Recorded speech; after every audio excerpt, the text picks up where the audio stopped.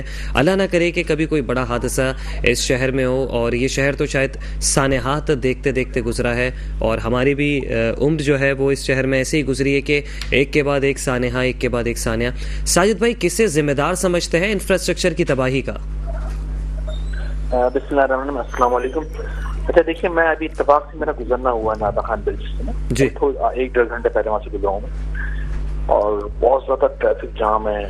میں لیفٹ پر تھا اور میرے رائٹ پر وہ سب جو اس کو بنا رہے ہیں نا, ٹھیک ہے نا. اچھا وہ اتنا بہت زیادہ یہ جس جگہ شگاف پڑا ہے, یہ 4-5 دفعہ تو میں دیکھ چکا ہوں نا اب تک نا, کہ آئے دن اس جگہ پر ہر 2-4-5-6 منٹ کام ہوتا ہے, اس کو کھودا جاتا ہے, بنایا جاتا ہے, پھر ویسے ہی نا اس کا. تو میں اتفاق سے راستے میں سوچتا آ رہا تھا کہ یہ شہر جو پورے پاکستان کو پال رہا ہے, کھا کما کر کھلا رہا ہے, پلا رہا ہے, پورے پاکستان سے لوگ ادھر آ کر مختلف قسم کے روزی روزگار حاصل کر رہے ہیں اور سب کچھ دے رہا ہے اس ملک کو نا. لیکن میں اس کو سوچ رہا کہ اس ملک کا حال کیا ہو گیا, ٹھیک ہے نا.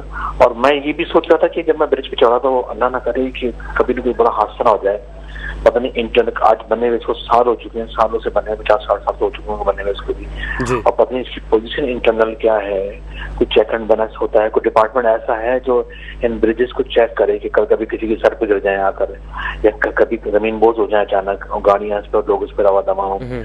تو یہ بہت الارمنگ سچویشن ہے, ٹھیک ہے نا. اب جب کچھ چھوٹا سا پرابلم آتی تو صحیح کر کے پھر آگے بڑھ جاتے ہیں, اس کے بعد کوئی خیال نہیں کرتا, ٹھیک ہے نا. بعد آگے جیسے مثال کے طور پر ابھی آپ اولڈ سٹی ایریا میں چلے جائیں, وہاں سے دیکھتے ہیں بلڈنگیں گر رہی ہیں جی, بلڈنگ گر جاتی ہیں, اس میں شگاف پڑ جاتا ہے, کوئی ایرر آ جاتا ہے, تو پھر تمام ڈپارٹمنٹ اس طرف بھاگتے ہیں کہ ٹھیک ہے پھر نوٹس. ساجد بھائی سوری ٹو سے, اس وقت شہری مینڈیٹ آپ لوگوں کے پاس ہے, سر کون ان مسائل کو حل کرے گا؟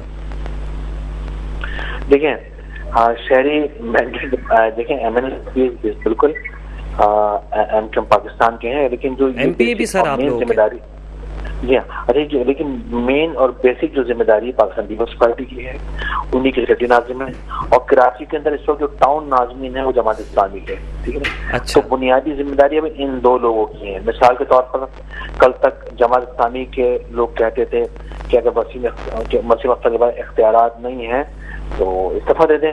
تو آج یہی سوال ہم ان کی طرف پلٹ کر جاتا ہے کہ جب آپ کے پاس اختیار 2.25 سال ہونے والے, 1.5 سال کو ہونے والے, سب کو آئے ہوئے اوپن کے chairman, U C chairman, town chairman کو آئے ہوئے جو ناظمین بنے ہوئے, 1.25 سال ہونے والا, 1.5 سال 2 سال تک تقریباً یہ ٹائم ان کا ٹائم پیریڈ ہو چکا ہے. لیکن ابھی تک کسی ایک یو سی میں کوئی ماڈل پارٹی بنا سکیں گے؟ ابھی تک صرف مظاہرے پہ کام چل رہا ہے کہ کے الیکٹو میں مظاہرہ کر دیا انہوں نے, اور کے الیکٹو پہ شروع سے مظاہرہ کرتے بعد, لیکن ابھی تک کوئی دیکھیں مظاہرے کا مطلب یہ ہوتا ہے پبلک کو باہر نکالنے کا مطلب یہ کہ اپنے مطالبات کو تسلیم کروانا ہے. بنگلہ دیش میں لوگ نکلے نوجوان تو انہوں نے حکومت دھرم تختہ کیا نا, اپنے مطالبات کو منوایا, سپریم کورٹ کے جج سے انہوں نے استعفیٰ لے لیا, اور جو موجود اس وقت کی جو حکومت تھی گورنمنٹ تھی اس کا تختہ الٹ دیا ان لوگوں نے، اور وہاں بہت بڑی تبدیلی آگے چلی. تو مظاہروں کا مطلب یہ ہوتا ہے روڈ پر آنے کا مطلب کسی جماعت کا، لیکن ساجد اب بھائی وہ مطالبات کروا کے اپنے گھر کو جائیں گے. ساجد بھائی آپ تمام تر باتیں کر رہے ہیں، لیکن ساجد بھائی دیکھنا تو یہ تھا نا کہ اس شہر میں جب مینڈیٹ آپ کا ہے، ایم پی آپ کے ہیں، ایم این اے آپ کے ہیں، تو بجلی کے مسائل بھی آپ کے ہیں، سوئی گیس کے مسائل بھی آپ کے ہیں. کوئی وفاق پہ ذمہ داری ڈالتا ہے، کوئی صوبے پہ ذمہ داری ڈالتا ہے. چلیں جماعت اسلامی نے اسٹانس تو لیا، جماعت اسلامی نکلی، تو ساجد بھائی نظریں ایم کیو ایم کی جانب تھی کیونکہ مینڈیٹ ایم کیو ایم کے پاس تھا، لیکن ایم کیو ایم نے سوائے میٹنگز کے علاوہ وزیر اعظم سے میٹنگ کی، اس کے علاوہ محسن داخلہ صاحب سے محسن نقوی صاحب جو وزیر داخلہ ہیں ان سے میٹنگ کی، وزیر اعظم سے ملے ذاتی حیثیت میں. لیکن ساجد بھائی مسئلے کا حل نہیں نکلا. دیکھیں ایک تو جو ایم پی ایم ایس کا بنیادی کام ہے وہ ہے قانون سازی کرنا. چلے سر کوئی قانون سازی کراچی کے مسائل پر ہی کر لیں. ساجد بھائی آپ تو ایم این اے بھی رہ چکے ہیں.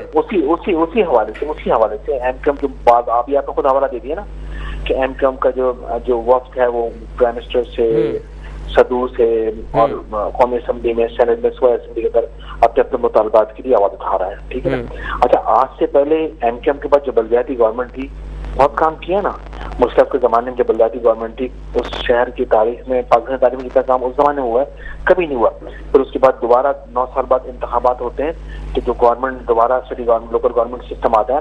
لیکن اس سسٹم کے تحت ہوا یہ کہ جو اختیارات تھے وہ اے سی ڈی سی کے پاس چلے گئے تمام اختیارات. ساجد بھائی ساجد بھائی وہی سسٹم چل رہا ہے، وہی سسٹم کے پہلے آپ کو اختیارات نہیں دیے اور آپ لوگ بھی اختیارات کی بات کرتے رہے. صحیح ہے اختیارات نہیں ملے، وہی جماعت اسلامی کو اختیارات نہیں ملے، تو سر اب تو تنقید بنتی نہیں ہے ایک دوسرے پہ. نہیں بنتی ہے تنقید. دیکھیں ہمارے پاس اختیار نہیں تھے، لیکن ہم نے آئین کا آرٹیکل 148 کا پوری پٹیشن ہم نے سپریم کورٹ کے اندر داخل کی، پٹیشن لگائی کہ بھئی آئین کے آرٹیکل 148 کے تحت تمام اختیارات لوکل گورنمنٹ سسٹم کو دیے جائیں. ٹھیک ہے نا. اچھا آخر میں جب وہ لاسٹ ٹائم میں جو جج جا رہے تھے وہ آخری فیصلہ دیکھے گا کہ بالکل آئین کے آرٹیکل 148 کے تحت تمام اختیارات لوکل گورنمنٹ کو دیے جائیں. وہ آج تک نہیں ملے. ٹھیک ہے نا. اچھا اس وقت سندھ میں پاکستان پیپلز پارٹی کی گورنمنٹ ہے، سٹی کے اندر ان کا میئر ہے، ٹاؤن کے اندر جو سسٹم ہے وہ جماعت اسلامی کے پاس ہے. دیکھیے روڈ پر آ کر مظاہرہ کرنا کو تیر چلانا، میں آپ کو بتاتا ہوں مظاہرے وہ ہوتے ہیں جو بنگلہ دیش میں ہوئے، سسٹم کو پلٹ کے رکھ دیا.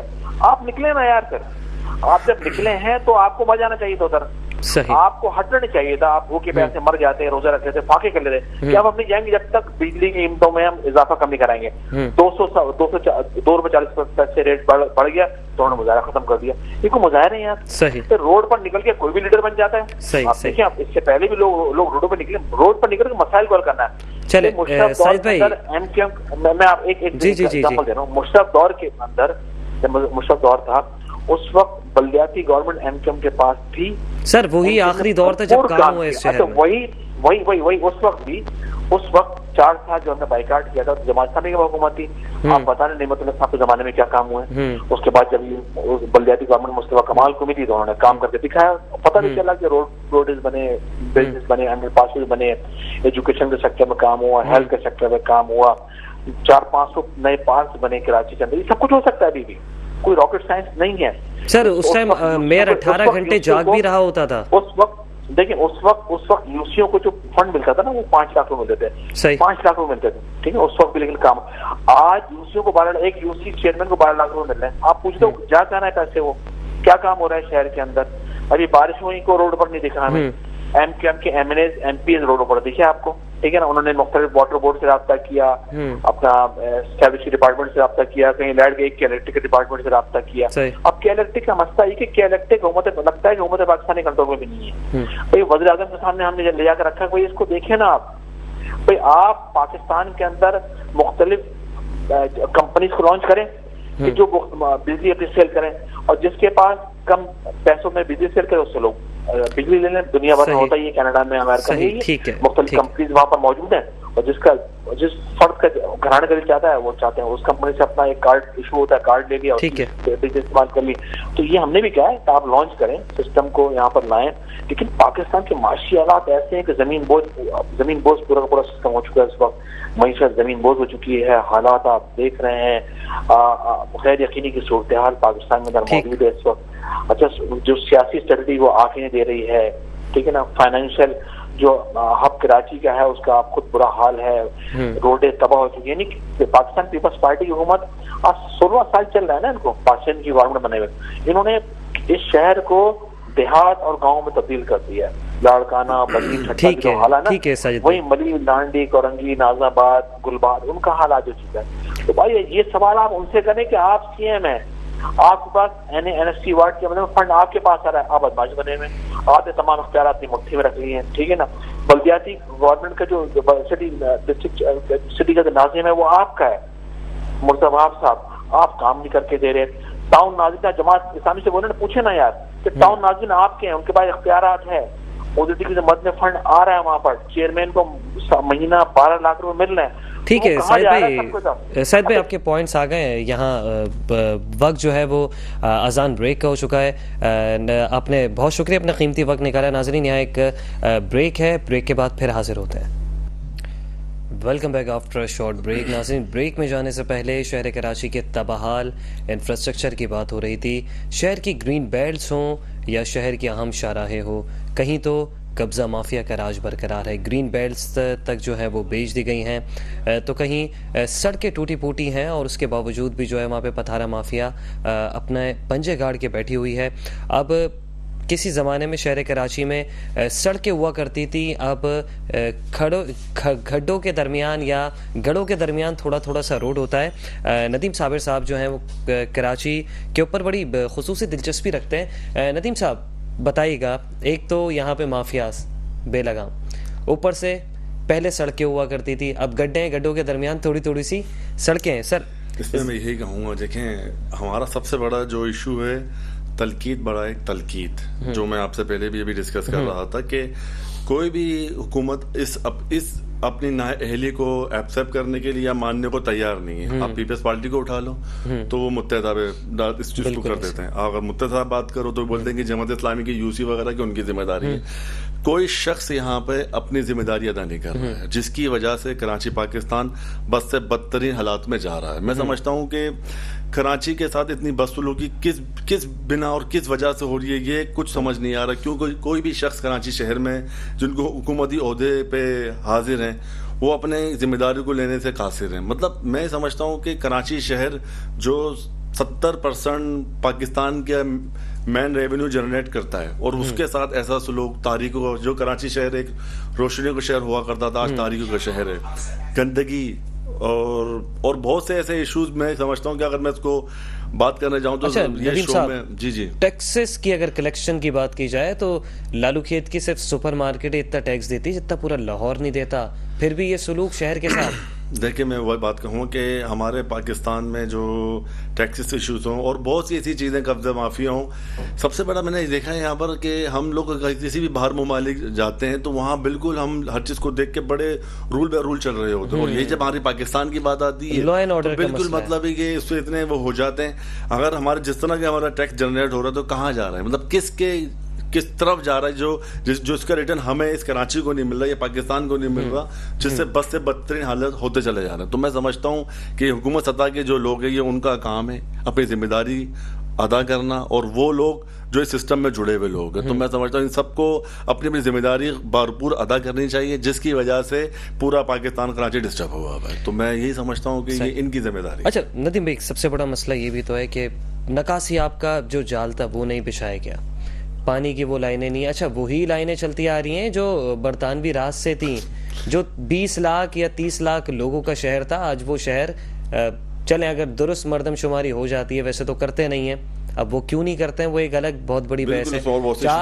4-5 کروڑ کی آبادی کا شہر ہے, اس پہ نکاسی آپ کا سسٹم ہے 20 لاکھ افراد پر مشتمل.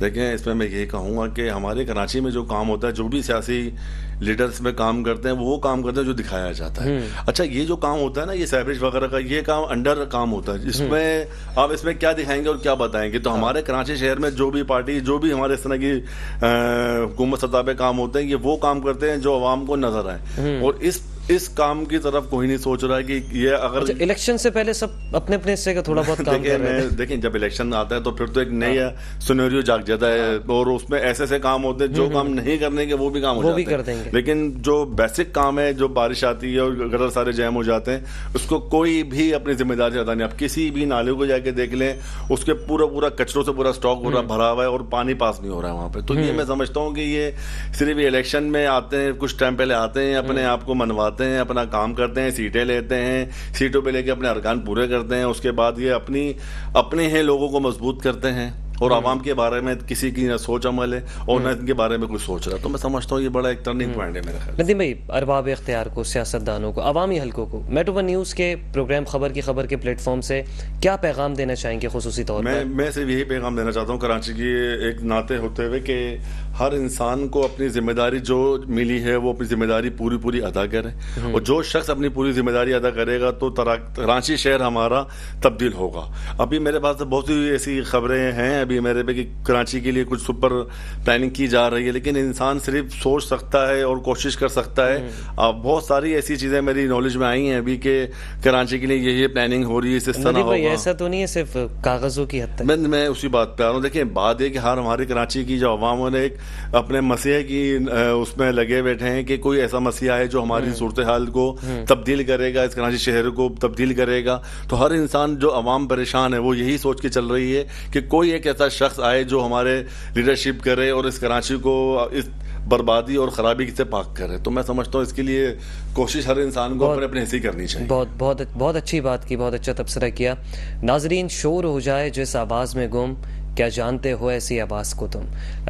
ہمارے یہاں پہ معزز مہمان ندیم صابر صاحب یہ کہنا چاہ رہے تھے کہ اس شہر کو ایک ایسے مسیحا کی ضرورت ہے کہ جب وہ بولے اور جیسے بولے ویسے اس شہر کے مسائل حل ہو جائیں. جو وعدہ کرے تو صداقت پر مبنی ہو, جو بات کرے تو اپنی بات کا اس قدر پکا ہو کہ کوئی پبلسٹی اسٹنٹ نہ ہو, کوئی پولیٹیکل اسٹنٹ نہ ہو. اسی کے ساتھ ناظرین پروگرام کا وقت اپنے اختتام کو پہنچا ہے. اپنے میزبان اسامہ اعجاز کو دیجیے گا اجازت. انشاءاللہ کل پھر ملاقات ہوگی. جب تک کے لیے اللہ حافظ.